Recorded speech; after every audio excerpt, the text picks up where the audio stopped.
Sandy.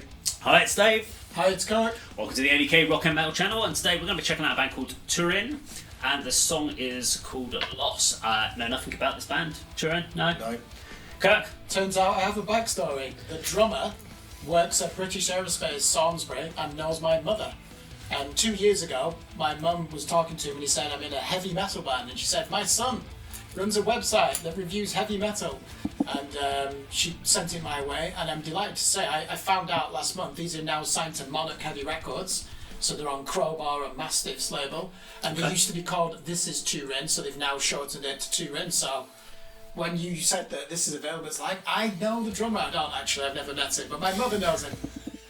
So let's hope that this is So your mum's more metal than you are. Let's hope this is a sniffing. Let's hope this is a sniffing piece of heavy metal. Okay. It's got a good beat. Good beat. Beats you can dance to it. Sounds like bloody noise to me.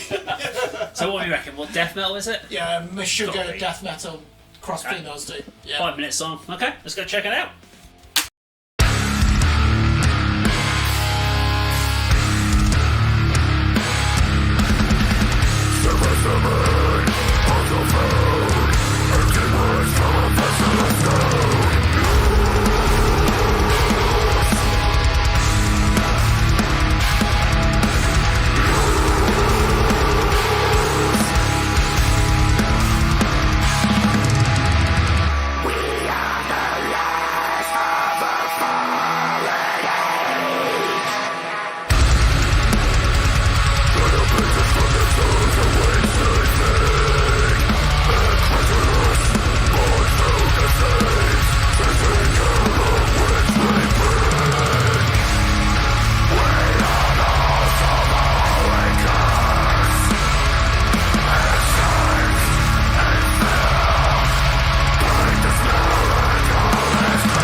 Okay, seems like a good time to stop at that point. Also, pause, I should say. Just stop. You want to stop it? I think he's just hinted there that he's not a fan. Okay, I'm going to go first thoughts on this. I'm going to give mine. You mentioned a few things in there about all the technical stuff, and I'm like, yeah, I agree. It's all very cool, very technical. Lots of drumming going on there, and lots of fills, and it's a stylization in a genre where sometimes I just want it to just settle down and just calm the fuck down and just chill out for It's a fucking extreme metal, just- you can't expect that. Just give me a fucking give me a 4/4 beat, you fucker. I understand it. I understand the showcasing of it. I understand that people feel it adds to the song. To me, it detracts. That sort of guttural vocal delivery, very impressive, but completely switches me off of music. Saying wearing a Death t-shirt. Sorry. Well, Chuck Sheldon had a higher range, didn't Yeah. he? But yeah. It's a little bit too guttural for me to actually connect with. There are elements to it. There are some interesting groove elements to the guitar part. And I mean, you're talking Sepultura sort of riffage for elements there that I can hear. More recent Sepultura, but not like their early stuff. But I mean, there are elements there. There's just nothing for me to kind of connect to at this point in time. That's my problem. But then this is something that is never going to be directed towards me.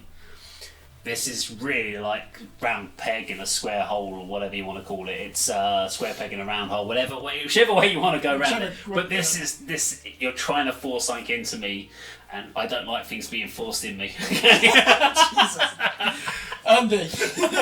Andy, don't force it in me. Don't force it. Round pegs and forcing it in, so that's a discussion. That's a discussion for another day. Yeah, I mean, this is contrary to what you said, David. This is your thing. This is my sort of thing. Yeah, I mean, the opening sort of 3 chords are sort of ding, ding, ding. That reminds me of a Nile song. That sort of passage is sort of carried throughout the song. But yeah, I'm liking it so far. There's sort of layered vocals. He's sort of got that sort of low guttural delivery, as you said, Dave. With kind of there's another element as well, another layer to it as well. Yeah. Parts. You use the word masculine, Kirk. Yeah, it's big, powerful, heavy music, vocally, musically. shot in black and white in a dingy warehouse. You know, everything about it is, you know, metal. This is good, but you know, you saw it on our sort of possible video to choose from today, and you said, "Oh, can we do this one?" And Turin, what were they called before? This is Turin. This is Turin. Even worse than Yeah, previous then. I mean, what does the name tell you? It doesn't draw you towards the type of music that it is. But I am liking this so far, and looking forward to the rest of the video. I like the clarity in those guttural vocals. You wouldn't know these are from Cheshire, northwest England. Looking at them, you'd assume they're American, actually, wouldn't you? I think because the singer's got the backwards baseball cap. Good grip. Do you know that saying? Lean into the riff. I think you've got a good example of it here. And he's playing like this accent at the end of the bar, Right. which is I think they're like open strings in the middle of the fretboard. It sounds really ugly. And there's good. I think there is a good grip, but I had to ask you to get that constant double kick beat. Do you know when we say drum triggers? Yeah. What is that operation like from a drummer? Are you just doing one kick on your drum? No. It's going. You're playing it. Okay. You are playing it. What you're doing is the triggers are just getting the clarity. Oh, okay, yeah. So, because what you tend to find with a lot of the triggers, unless and you can get it that you can trigger it once and it triggers off multiples. The problem is if you don't want the trigger to be on, How do you stop it? you have to keep turning it on and off. Yeah. But what the trigger is doing is it's taking your slightly off. So if your click is, and you do, Yeah. you're getting this weird tempo. So the velocity of your hits is variable. What a trigger does is it evens your velocity out. So it makes a consistent, so you get this very consistent double kick. The problem with it is it sounds like a very consistent double kick, which means it sounds like a trigger. You've lost your velocity. And the key bit is that's where your velocity comes from, is your humanization. And that's where you get. And we saw that. I mean, a good example of that would have been there was a live performance thing of Lars playing something like Battery or something like that, and people listen to it and they're like, "No, that's not him. He's done that afterwards. That's been fixed in post."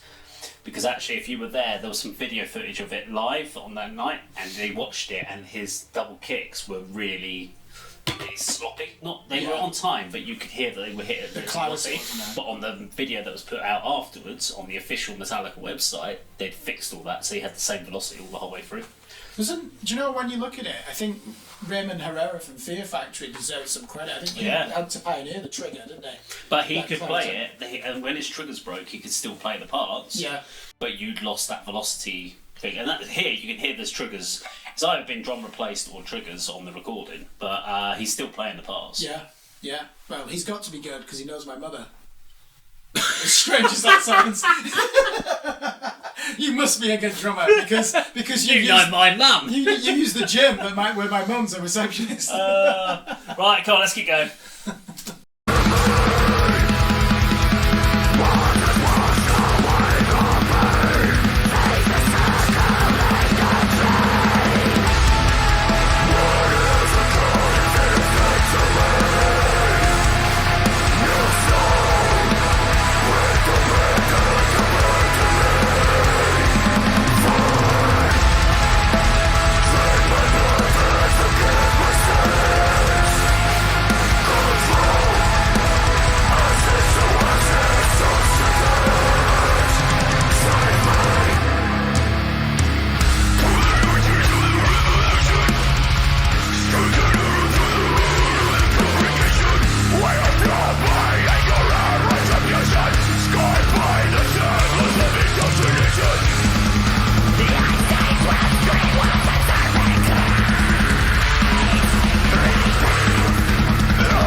Well, we've got a minute and 20. What are we going to 1 minute and classify 29. this? Deathcore? Dissonant death metal? Mid-tempo death metal?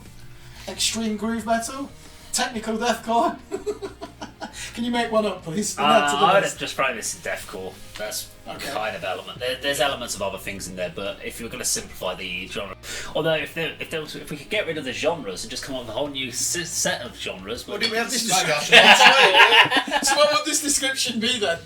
I want to know. 7 words you got. So No, you can say as many as you want. overly technical drums, growly vocals, simple guitar riff.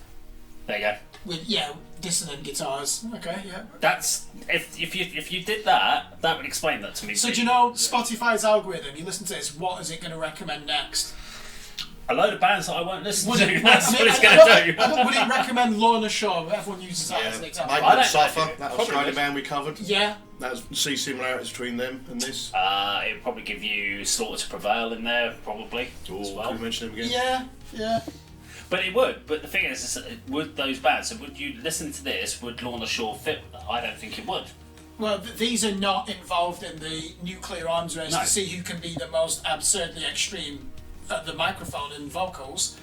So Hey, I like the second vocalist. Was that Travis Wallen? Well, I think- I like what he added to the track. I think thought you that can worked well. hear. You look at the image of some of the band. I think you can hear hardcore in it. One of the criticisms people will say is that the drums are overly technical for the music, and that I think that's what you're trying to say, isn't it?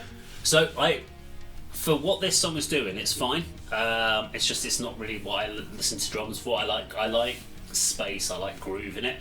Now you could say, well, that's just because you can't play like this, and that's why you don't like it. And there could be an element of Sure, truth it's in not. that. But there could be I can't play that style of drum playing. Not a chance in hell. But then I would never. I don't like that style of drumming, so that's why I never tried to learn to play it. Because I'm like, well, why would I learn to play that fast and technical if I don't want to put music play that style of music? I want to work with what I like, which is groove and melody. So, but the fact is, the guitar parts are leaving loads of room, which is where the drums are filling that. There are elements where the drums kind of give it a bit more space and what they've done very well here is when there's that synth piano keyboard part or whatever that comes in, when that comes in and adds extra level of melody, the drums actually take a step back, so it gives a little bit more room for them. So they are not trying to constantly have that really technical layer of drums. They're aware of dynamics. They're aware of the how to dynamics of the do track. it. So they have thought that through, but it's just for me, it's a very, very good drummer. Andy, it's death. It's just not something I'm going to listen to. Yeah, it is, and I'm pleased that the guitar isn't. The riffs aren't as technical as perhaps other bands in this genre, because it does allow, as you say, the other instrumentation to come through, particularly the drums and the sort of very slight keyboard intermissions as well. Yeah. I'm just wondering whether I could enjoy an album of this. Probably not. I mean, it's a real boost from on a lethargic day. This should give you the emphasis to get on with whatever it is you're doing. It's really uplifting in a strange way. I just want to mention sort of the video. I said it's in a warehouse. It's obviously a very, very small sort of derelict room because there's no shots of the band together. They're all, each of them have been filmed individually, playing a couple of playthroughs of this song. It's all been spliced together, which is a different element to video making. I quite like that to be honest.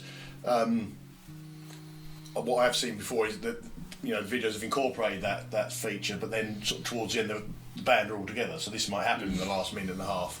But yeah, like one of you said, I like the sort of guest vocalist. He did add another sort of element to the song, just sort of break it up a bit. He had a sort of slightly different delivery style to the main guy. But yeah, I mean, as a standalone track, I'm enjoying it. But could I sit through 40 minutes of it? You'd need a few interludes on the album. Yeah. So there were 12 tracks. Not necessarily ballads. You don't buy flowers. Some crooning. Yeah. I think 12 tracks would be quite Instrumental severe, wouldn't interludes, it? yeah. Them to listen to Yeah, it. maybe. Yeah. Okay.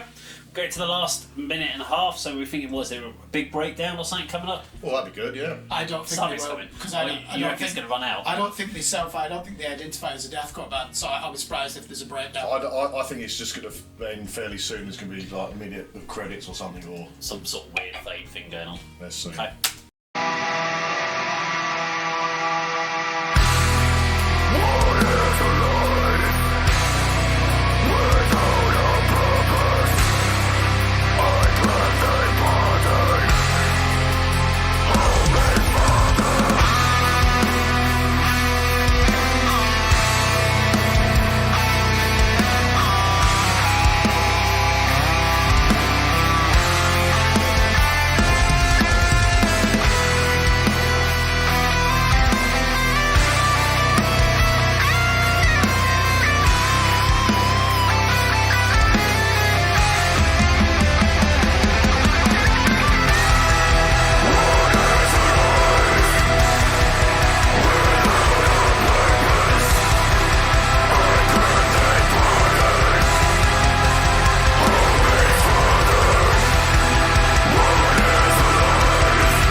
Okay, there we go. Turin and Loss. Okay, final thoughts. Kirk.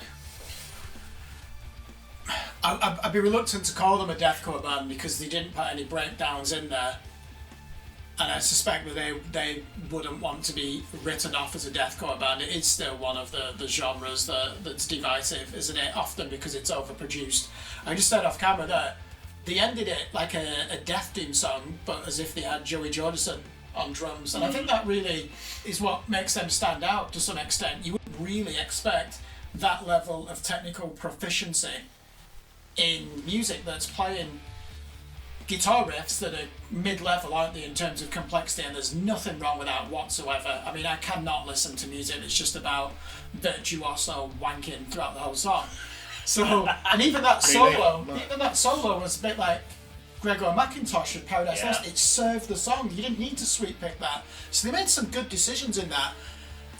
I think that actually will serve them well because the drums just stand out for me. It's like when you put on a Faith No More album and the vocals stand out because they're at the forefront of the songwriting. With this, yes, to get in there. I'm gonna get with this. The drums are really at the forefront of everything they do. So yeah, I would want to go back and revisit it, not just because that drummer is somebody who knows my mum. Have I mentioned that before? You may have mentioned that. All right, okay, Andy. Yeah, I think that sort of minute and a half was the kind of reprise that we was perhaps after if we was to experience a whole album. You know, I really enjoyed that section as well. You know, it almost went into sort of Death Doom territory. Yeah. As you said, Kirk, that solo was really good. It wasn't virtuoso wanking. It served the song really well. Sort of the pace of it was, you know, brought down from the main sort of riffs of the song. So I really enjoyed that last section, and you know the guest vocalist done a bit at the end as well. I think overall that was a really good song and a really good introduction to this band, and it should serve them well as a sort of promotional piece, which is what music videos are all about. It certainly sort of got my interest in this band because the name certainly wouldn't. So I'll be sort of listening to this again and more from Turin. Okay. For me, the last minute and a half caught my interest because finally the drums sort of settled down. They left. There was plenty of room. The solo was great, perfectly suited the song. Vocally sounded great over the top. So I really, really enjoyed that whole minute and a half. And what it has made me do is consider that I'd want to hear another song. Up until that minute and a half, I'd made a decision on that band. Up until then, I was like, this isn't for me. That minute and a half shows me that it's not just about overly technical drums. It's about they understand dynamics, they understand melody, they understand gravitas in their music. So I want to know more. I want to hear a couple more tracks to see how they put it all together. Because if I was about to say, if the whole song had been like that last minute and a half, I'd have been great. But then I'd been like, actually, I'd have got bored of that as well. Yeah, 5 minutes too of much. that would have been too much. It worked really well within the context of the song, but I need to see how they put it together. I could have done with that song being a bit short, maybe about 4 minutes, and cutting down some of those parts at the beginning and getting to that end section, and it didn't need to be over 5 minutes long for that. But that's mainly because I wasn't overly keen on that early part of the song. So yeah, they haven't pigeonholed themselves in strictly deathcore. No. As you said, Kirk, you was expecting a breakdown, but there wasn't, so that doesn't make them deathcore. There's the Death Doom outro, if you want to call it that, or third section of the song. So they're getting together, writing what they want to write, without saying, "Oh, this has got to be a deathcore song or a Death Doom song." Let's draw elements in and create some music. So they're alternative then. Okay. Alternative metal. Alternative band. Okay, if you enjoyed our video today, please do like, share and subscribe, and we'll see you on the video sometime very soon. Take care.